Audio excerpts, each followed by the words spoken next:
രണ്ട് യാത്രാ വിവരണങ്ങളാണ് നമുക്ക് ഈ യൂണിറ്റിൽ പരിചയപ്പെടാനും പഠിക്കാനുമായിട്ടുള്ളത്. ഒന്ന് എസ് കെ പൊറ്റക്കാടിൻ്റെ ബദരിയും പരിസരങ്ങളും, മറ്റൊന്ന് MP വീരേന്ദ്രകുമാറിൻ്റെ യമുനോത്രിയുടെ ഊഷ്മളതയിൽ. ഇങ്ങനെ രണ്ട് യാത്രാവിവരണങ്ങൾ നമുക്ക് പഠിക്കാനായി തന്നിട്ടുണ്ട്. എസ് കെ പൊറ്റക്കാടിൻ്റെത് ബദരിയും പരിസരങ്ങളും എന്ന പേരിലുള്ള യാത്രാവിവരണം അദ്ദേഹത്തിൻ്റെ ഹിമാലയ സാമ്രാജ്യത്തിൽ എന്ന യാത്രാവിവരണ ഗ്രന്ഥത്തിൽ നിന്നും എടുത്തിട്ടുള്ളതാണ്. വീരേന്ദ്രകുമാറിൻ്റേത് അദ്ദേഹത്തിൻ്റെ ഹൈമവത ഭൂവിൽ എന്ന യാത്രാ വിവരണ ഗ്രന്ഥത്തിൽ നിന്നും എടുത്തിട്ടുള്ളതാണ്. ഇങ്ങനെ രണ്ട് യാത്രാ വിവരണങ്ങളിലൂടെ നമ്മൾ കടന്നു പോവുകയാണ്. ഈ യാത്ര എന്നത് അത് ശരിക്കും പുതിയ അനുഭവങ്ങളുടെ തേടലാണ്, അല്ലെങ്കിൽ പുതിയ അനുഭവങ്ങളിലേക്കുള്ള സഞ്ചാരമാണ്. ഉറപ്പായും ഏത് യാത്രയും നമ്മളെ അന്നുവരെ ഉണ്ടായിരുന്ന ജീവിതാനുഭവ പടർച്ചകൾക്ക് അപ്പുറത്തേക്ക് കൊണ്ടുപോകും, ഉറപ്പായും കൊണ്ടുപോകും.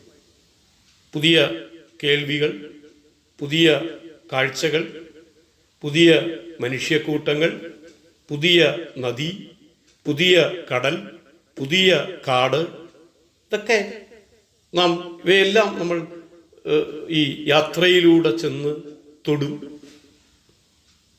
നമ്മൾ ഒരു കൂടുതൽ പ്രചോദിതരായി മാറും. അതുകൊണ്ടാണ് ആളുകൾ യാത്ര ഇഷ്ടപ്പെടുന്നത്. അപ്പം ഈ യാത്ര അത് പകരുന്ന അനുഭവം, ആ അനുഭവത്തിൻ്റെ എഴുത്തിനെയാണ് നമ്മൾ യാത്രാവിവരണം എന്ന് പറയുന്നത്. അപ്പം യാത്രാനുഭവം എഴുത്ത്, അതാണ് യാത്രാനുഭവം എഴുത്തിനെയാണ് നമ്മൾ യാത്രാ വിവരണം എന്ന് പറയുന്നത്. ഇവിടെ രണ്ട് യാത്രകളും ഹിമാലയവുമായി ബന്ധിതമാണ്. നമുക്ക് തന്നിട്ടുള്ള രണ്ട് യാത്രാ വിവരണങ്ങളും ഹിമാലയ ബന്ധിതമാണ്. ഹിമാലയ സാമ്രാജ്യത്തിൽ എന്ന പുസ്തകമാണ് എസ് കെ പൊറ്റക്കാടിൻ്റെതെങ്കിൽ ഹൈമവത ഭൂവിൽ എന്നാണ് MP വീരേന്ദ്രകുമാറിൻ്റെ യാത്രാവിവരണ ഗ്രന്ഥത്തിൻ്റെ പേര്. ഇതിലെ രണ്ട് ചെറിയ ഭാഗങ്ങളാണ് നമുക്ക് പരിചയപ്പെടാനും പഠിക്കുവാനുമായി പുസ്തകത്തിൽ തന്നിട്ടുള്ളത്. എന്തായാലും യാത്രാ വിവരണം എന്താണ് എന്ന് നമ്മൾ ഒരൊറ്റ വാക്കിൽ അതിൻ്റെ ഉത്തരം കണ്ടെത്തി. യാത്രാനുഭവം എഴുത്താണത്. യാത്രാനുഭവം എഴുത്ത്. നിങ്ങളൊരു പ്രദേശത്തേക്ക്, ഒരു ദേശത്തിലേക്ക് സഞ്ചരിച്ചു പോയാൽ ആ ദേശത്തിൻ്റെ എന്തെല്ലാം കാര്യങ്ങൾ ഈ യാത്രാ വിവരണത്തിൽ അല്ലെങ്കിൽ ഈ യാത്രാനുഭവം എഴുത്തിൽ വരും എന്നാലോചിച്ച് നോക്കുക. ഒരു പ്രദേശത്തേക്ക് പോയാൽ അവിടുത്തെ എന്തൊക്കെ കാര്യങ്ങൾ, ആ പ്രദേശത്തിൻ്റെ സംസ്കാരം, അല്ലേ? സംസ്കാരം എന്ന് പറഞ്ഞാൽ പല തലങ്ങളിലാണ് വരുന്നത്. പ്രദേശത്തിൻ്റെ സംസ്കാരം, അല്ലേ? സംസ്കാരം എന്ന് പറയുന്നത് എന്താണ്? അത് ഈ നദീപ്രവാഹം പോലെയാണ്, അല്ലേ? നദികളുടെ തീരത്താണ് സംസ്കാരങ്ങൾ ഉണ്ടായത്. അപ്പം സംസ്കാരം ഇങ്ങനെ നദീതു കാറ്റത്തിളകിത്തെന്നി ചിതറിത്തെറിച്ചു നീങ്ങുമ്പോൾ എന്ന് പറയുന്ന പോലെയാണ്. ചിതറിത്തെന്നി ഇളകിത്തെന്നി ചിതറിത്തെറിച്ചു നീങ്ങുന്ന നദി പോലെയാണ് സംസ്കാരം വരുന്നത്. അതിങ്ങനെ ഒഴുകി നടക്കുന്ന ഒന്നാണ്. തലമുറകളായിട്ട്, കാലങ്ങളായിട്ട്, പരമ്പരയാ ഒഴുകി പോരുന്ന ഒന്നാണ് സംസ്കാരം. ഇപ്പൊ സംസ്കാരത്തെ അല്ലെങ്കിൽ നമുക്ക് പരിചയപ്പെടാൻ കഴിയുന്നു ഈ യാത്രാനുഭവം എഴുത്തിലൂടെ. ഒരു പ്രദേശത്തിൻ്റെ യാത്രാ വിവരണം വായിക്കുമ്പോൾ നമ്മൾ ആ പ്രദേശത്തിൻ്റെ സംസ്കാരം എന്താണ് എന്ന് നമുക്ക് ബോധ്യപ്പെടുന്നു. പിന്നെന്താണ്? പിന്നെ ചരിത്രം, ആ പ്രദേശത്തിൻ്റെ ചരിത്രം, സംസ്കാരവുമായി ബന്ധപ്പെട്ട് കിടക്കുന്ന ഒന്ന് തന്നെയാണത്. ചരിത്രം, പിന്നെ ആ പ്രദേശത്തിൻ്റെ ഭൂമിശാസ്ത്രം, ഇതെല്ലാം നമുക്ക് ബോധ്യപ്പെടുന്നു എന്നുള്ളതാണ്. അപ്പോൾ ഒരു പ്രദേശത്തിൻ്റെ ചരിത്രത്തെയും ഭൂമിശാസ്ത്രത്തെയും സർവോപരി സംസ്കാരത്തെയും യാത്രാവിവരണം ചെന്ന് സ്പർശിക്കും.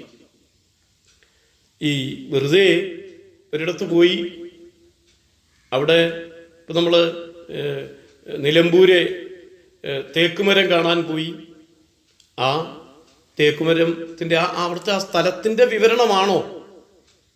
ആണോ? സ്ഥലത്തിൻ്റെ വിവരണം ഉണ്ടാകും എന്ന കാര്യത്തിൽ സംശയമില്ല. പക്ഷേ യാത്രാവിവരണം എന്ന് പറയുമ്പോൾ സ്ഥലവിവരണം മാത്രമല്ല, പിന്നെന്താണ്?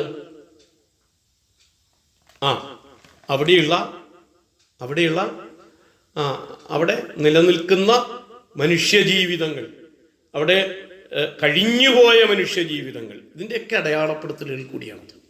നിലനിൽക്കുന്നത് മാത്രമല്ല, കഴിഞ്ഞുപോയ മനുഷ്യജീവിതങ്ങൾ, അല്ലേ? മനുഷ്യജീവിതം മാത്രമല്ല, ആ ഭൂമിയുടെ ജീവിതം, അത് മുഴുവൻ യാത്രാവിവരണത്തിൽ വന്നെന്നിരിക്കും. അല്ലാതെ സ്ഥലവിവരണം മാത്രമല്ല യാത്രാവിവരണമായി മാറുന്നത്.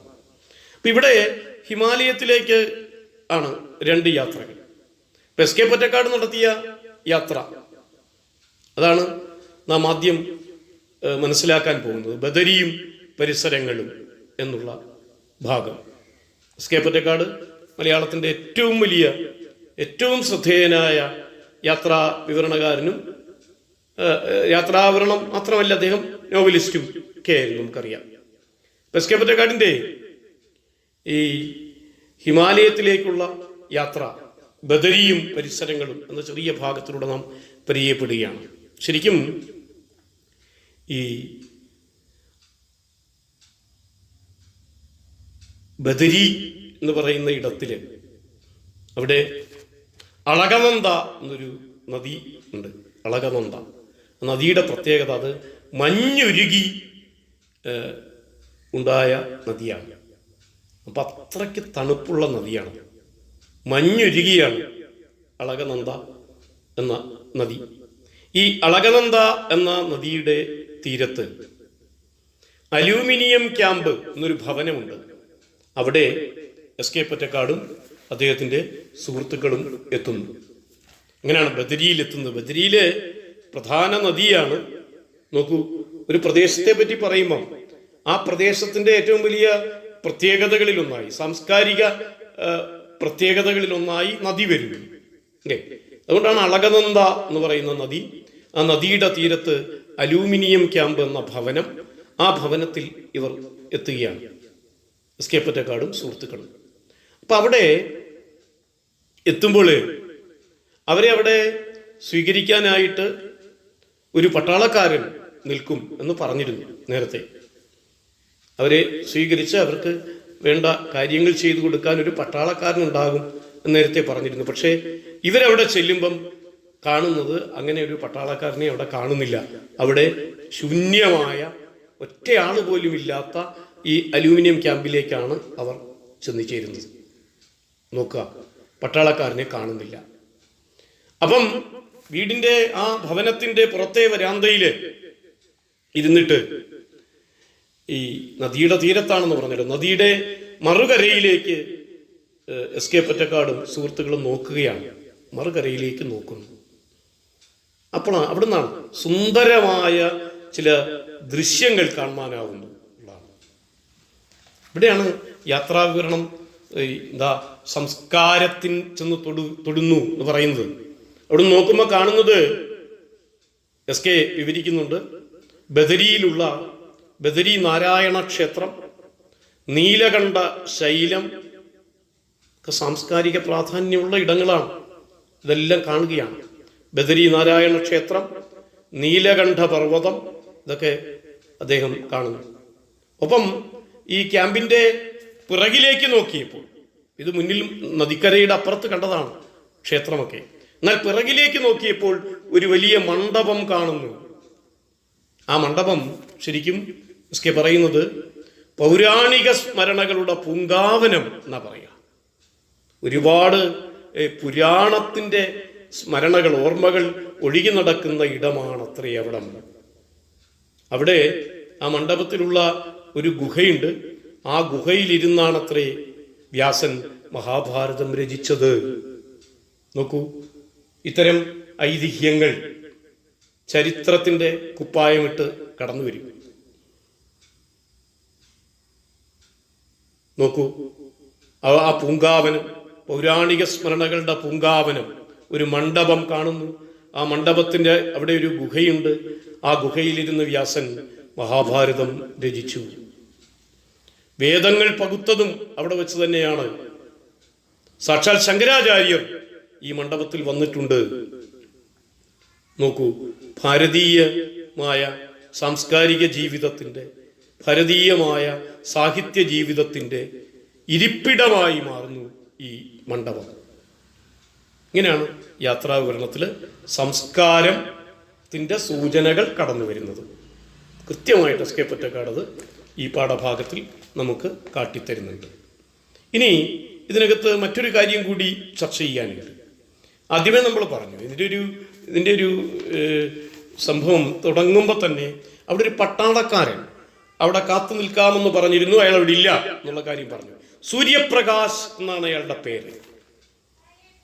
അയാൾ അവിടെ ഇല്ല എന്നുള്ളത് സത്യമാണ്. അയാൾ വൈകി വന്നു, അവസാനം ഒരുപാട് നേരം കഴിഞ്ഞ വന്നത്. അപ്പം അയാൾ വൈകി വന്നത് എന്തുകൊണ്ട് എന്ന് അയാൾ വിശദീകരിക്കുന്നിടത്താണ് ഈ യാത്രാവിവരണത്തിന്റെ സുപ്രധാനമായ ഒരു കാര്യം കിടക്കുന്നത്. അപ്പം അയാൾ എവിടെ പോയിരിക്കുകയായിരുന്നു? അയാൾ പറഞ്ഞു, ഞാൻ പട്ടാളക്കാരനാണ്, ഇന്ത്യയുടെ അതിർത്തിയിൽ ഒരു നിരീക്ഷണ പോസ്റ്റ്, മറ്റു രാജ്യങ്ങളെ നിരീക്ഷിക്കാനുള്ള പോസ്റ്റ് നിർമ്മിക്കാനുള്ള കാര്യങ്ങൾക്ക് വേണ്ടി പോയതാണ്. അതാണ് അതിർത്തിയിൽ, അതുകൊണ്ടാണ് വൈകിയത്. പക്ഷെ വൈകിയതിൻ്റെ കാരണം അതുമല്ല. അങ്ങനെ പോസ്റ്റ് നിർമ്മിക്കാൻ തലേ ദിവസം പോയി, രാത്രിയായപ്പോഴേക്ക്, വൈകുന്നേരം ആയപ്പോഴേക്ക് വൈകി ഇത് പോസ്റ്റ് നിർമ്മിക്കാൻ. അതുകൊണ്ട് കിടന്നുറങ്ങേണ്ടി വന്നു അവിടെ തന്നെ. അപ്പം കടുത്ത മഞ്ഞുണ്ടായിരുന്നു. അപ്പം മഞ്ഞത്ത് സ്ലീപ്പിംഗ് ബാഗ് ഉപയോഗിച്ചാണ് കിടന്നുറങ്ങുന്നത്. ശരീരം മുഴുവൻ ഈ സ്ലീപ്പിംഗ് ബാഗ് ധരിക്കും. നേരം വെളുത്തു കഴിഞ്ഞ് അയാൾക്ക് ഇങ്ങോട്ട് പോരണമല്ലോ. എഴുന്നേറ്റപ്പോഴാണ് അയാൾക്ക് മനസ്സിലായത് താൻ മഞ്ഞിനാൽ മൂടപ്പെട്ടു പോയി എന്ന്. വളരെ ബുദ്ധിമുട്ടിയാണ് ആ ബാഗിൽ നിന്നും പുറത്തു വരാനായത്. വൈകാനുള്ള കാരണം ഇതാണ്. നോക്കൂ, ഇവിടെ പട്ടാളക്കാരുടെ ആ അർപ്പണ മനോഭാവം, രാജ്യത്തോടുള്ള സ്നേഹം, സേവന മനോഭാവം, അതെത്ര തീക്ഷ്ണമാണ്. സ്വന്തം ജീവനേക്കാൾ വലുത് രാജ്യം എന്നുള്ള ബോധ്യം പട്ടാളക്കാർക്കുണ്ടായിരുന്നു. അവരുടെ പ്രവൃത്തിയിൽ അതിൻ്റെ സൂചനകളും ഉണ്ടായിരുന്നു എന്ന് നമുക്ക് ഈ രംഗം കാട്ടിത്തരുന്നു. ഇപ്പൊ കടുത്ത മഞ്ഞ് വരുമ്പോൾ ഇവിടെ ക്ഷേത്രം പറഞ്ഞില്ല, ക്ഷേത്രത്തിലെ ദേവനെ പോലും മാറ്റി പാർപ്പിക്കാറുണ്ട്. അതാണ് രസം. ദേവനേക്കാൾ മികച്ചതാണ് ആര്? ഭടൻ എന്ന സത്യം. അതാണ് എസ് കെ പൊറ്റക്കാട് നമ്മളോട് പറയുന്നത്. ജീവിതങ്ങളുടെ ഭംഗി, പട്ടാളക്കാരന്റെ ജീവിതത്തിന്റെ ഭംഗി കൂടി ഈ സാംസ്കാരിക ജീവിതം എസ് കെ പൊറ്റക്കാട് ഇതിനകത്ത് ആവിഷ്കരിച്ചു, നമ്മൾ കണ്ടതാണ്. ഒപ്പം തന്നെ ഈ ജീവിതത്തിൻ്റെ ഈ ഭംഗി കൂടി അദ്ദേഹം ഇതിനകത്ത് ഭംഗിയായി അവതരിപ്പിച്ചിട്ടുണ്ട്. പിന്നീട് ഈ ആസ്വാദനത്തിന്റെ അംശം എസ് കെ പൊറ്റക്കാടിൽ വളരെ കൂടുതലാണ്. കാരണം നേരത്തെ പറഞ്ഞ ബദരി നാരായണ ക്ഷേത്രത്തിന്റെ വർണ്ണന, പുൽമേഞ്ഞു നടക്കുന്ന ആടുകളുടെ വർണ്ണന, ഇതൊക്കെ അദ്ദേഹത്തിന്റെ ഭാവനയുടെ ഭാഗമായി നമുക്ക് കാണുവാനാണ്. ഒരു നോവലിസ്റ്റിനെ നമുക്ക് ദർശിക്കാം ഈ ഭാഗത്തൊക്കെ. അപ്പം തന്നെ ഈ ബദരി ആശ്രമത്തിന്റെ ആ പൗരാണികമായ ആത്മീയത അവതരിപ്പിക്കുമ്പോഴും ഈ മികവ് നമുക്ക് കാണാൻ കഴിയും. എന്തായാലും ഒരുതരം വൈകാരികമായൊരു ഭാഷ, ഈ സഞ്ചാരാനുഭവങ്ങൾ ചോർന്നു പോകാത്ത വൈകാരികമായൊരു ഭാഷ എസ് കെ പൊറ്റക്കാടിനുണ്ട് എന്ന കാര്യത്തിൽ സംശയമില്ല.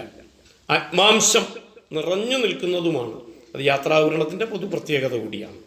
എന്തായാലും എസ് കെ നേരത്തെ പറഞ്ഞതുപോലെ ഈ സംസ്കാരത്തിൻ്റെ സൂചനകളാണെങ്കിലും ശരി, ഒപ്പം തന്നെ മനുഷ്യ ജീവിതത്തിലെ ചില മാതൃകകളെ കാട്ടിത്തരുന്ന പട്ടാളക്കാരനെ ഉപയോഗിച്ച് അദ്ദേഹം പറയുന്നുണ്ടല്ലോ, ദേവനേക്കാൾ മികച്ചത് ഭടനാണെന്നുള്ള സങ്കല്പം നമ്മളെ പരിചയപ്പെടുത്തി തരുവാൻ അത്തരം പട്ടാളക്കാരുടെ അർപ്പണ മനോഭാവത്തിൻ്റെ ചില തെളിവുകൾ നമ്മുടെ മുമ്പിൽ കാട്ടിത്തരുവാൻ അദ്ദേഹത്തിൻ്റെ യാത്രാനുഭവം എഴുത്തിന് കഴിഞ്ഞിരിക്കുന്നു.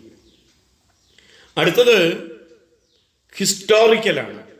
ചരിത്രപരമായ രീതിയിൽ യാത്രയെ സമീപിക്കുകയാണ് MP വീരേന്ദ്രകുമാർ. അദ്ദേഹത്തിൻ്റെ പുസ്തകത്തിൻ്റെ പേര് ഹൈമവധ ഭൂവിൽ എന്നാണ്. അതിലെ വളരെ ചെറിയ ഒരു യാത്രാവിവരണ ഭാഗമാണ് യമുനോത്രിയുടെ ഊഷ്മളതയിൽ. അത് ഹിസ്റ്റോറിക്കലാണ്, ചരിത്രപരമായിട്ടാണ് അതിനകത്ത്. യമുനാ നദി ആണ്.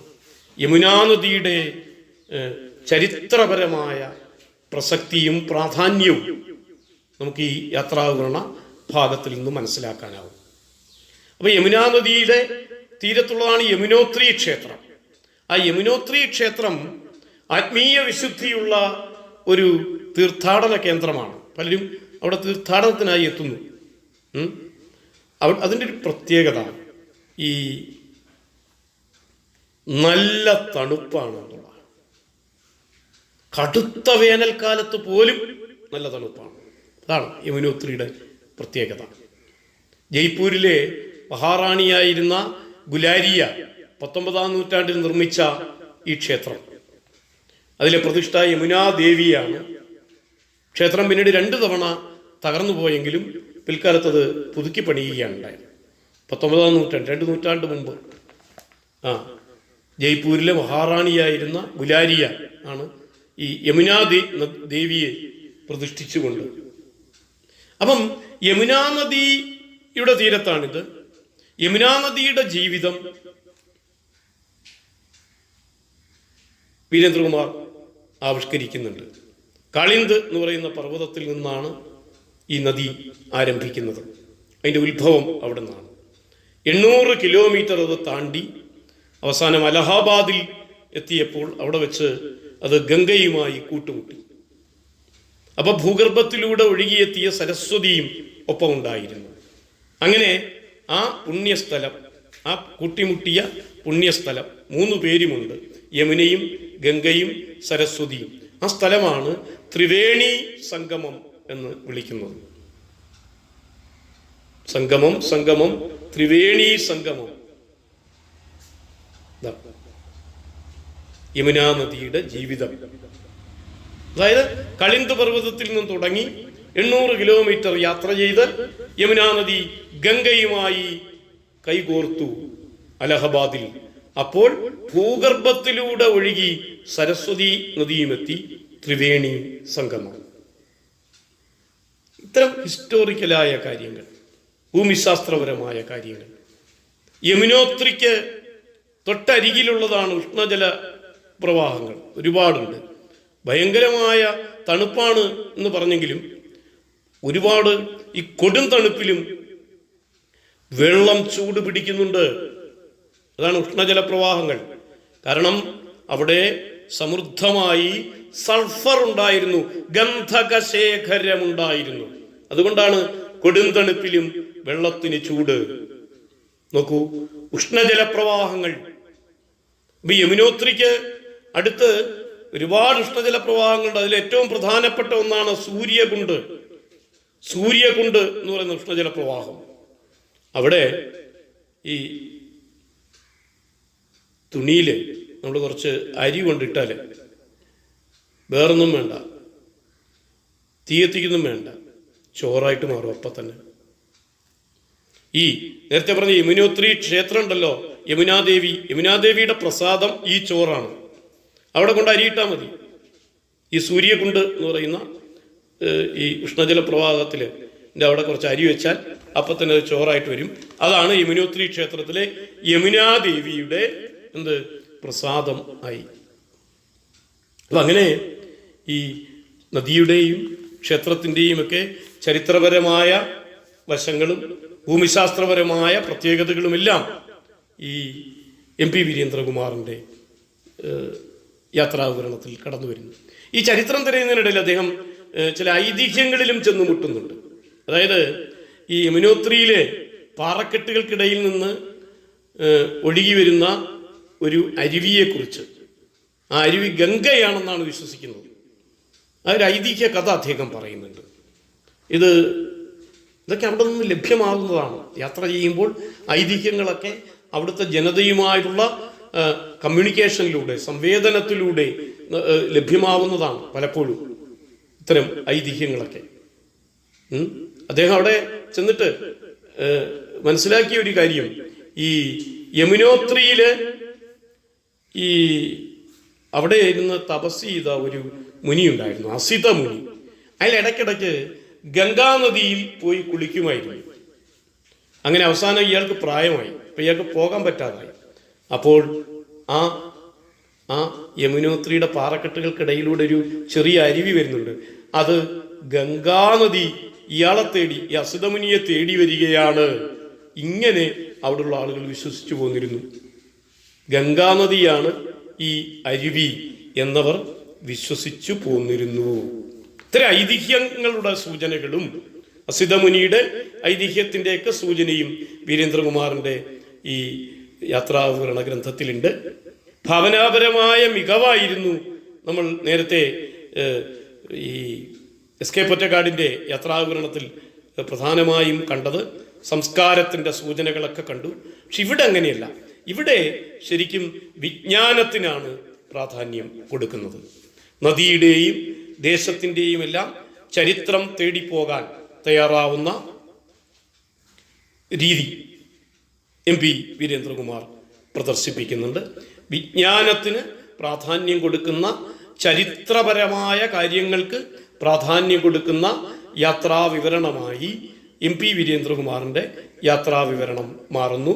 എന്തായാലും ഈ രണ്ട് യാത്രാവിവരണങ്ങളിൽ നിന്നും നമുക്ക് ഈ ഏത് യാത്രാവിവരണവും നമ്മളെ യാത്രയ്ക്ക് പ്രേരിപ്പിക്കും. ഇനിയും യാത്രാവിവരണങ്ങൾ നിരവധിയാണ്. ഹിമാലയവുമായി ബന്ധപ്പെട്ട് ഹിമവാന്റെ മുകൾത്തട്ടിൽ എന്ന രാജൻ കാക്കനാടൻ്റെ യാത്രാവിവരണമുണ്ട്. വളരെ പ്രസിദ്ധമായ യാത്രാവിവരണം. നിങ്ങൾ പഠിച്ചിട്ടുണ്ടോ എന്ന് എനിക്കറിയില്ല. ചിലപ്പോൾ നിങ്ങൾ ചെറിയ ക്ലാസ്സുകളിൽ ഈ ഹിമവാന്റെ മുകൾത്തട്ടിൽ പഠിച്ചിട്ടുണ്ടാകും അതിൻ്റെ ഏതെങ്കിലും ഭാഗം. അങ്ങനെ നിരവധി യാത്രാവിവരണങ്ങൾ ഹിമാലയവുമായി ബന്ധപ്പെട്ട് തന്നെ നമുക്ക് ലഭ്യമാണ്. ഏത് യാത്രാവിവരണവും നമ്മളെ യാത്ര ചെയ്യാൻ പ്രേരിപ്പിക്കും. ഏത് യാത്രയും പുതിയ അനുഭവങ്ങളെ ചെന്ന് തൊടാനുള്ള ആഗ്രഹചിന്തയിൽ നിന്ന് ഉടലെടുക്കുന്നതാണ്. ഇത്തരം കാര്യങ്ങളാണ് പ്രധാനമായും ഈ യാത്രാവിവരണ ഭാഗത്ത് പറയാനുള്ളത്. ഓക്കെ.